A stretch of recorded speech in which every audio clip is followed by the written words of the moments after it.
Hi, I'm Dorothy Giamboi, Councilwoman from Metuchen, New Jersey, and I'm here at the open house for the Carpenters Union today.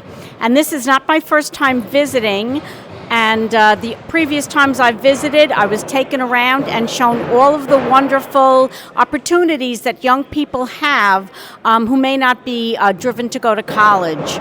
They can get a great education here in one of the most respected trades, and it's actually a free education, and they will have college credits when they finish. So today they're having an open house where I've seen school buses outside. Apparently people have brought some of their students here, and it's a great way for young people to look and actually see what they would be learning, what the facilities look like, and try to decide if that's what they want to do.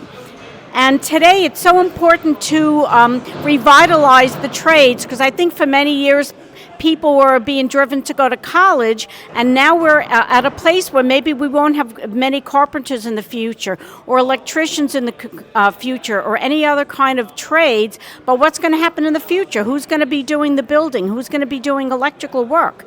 And also I think it's very good for the young people to learn a trade like this, because they can't be outsourced. When you need to have some work done at your home, repairs or an addition, they can't do it virtually. They must be there. So it's very important for us to promote young people going back to the trades.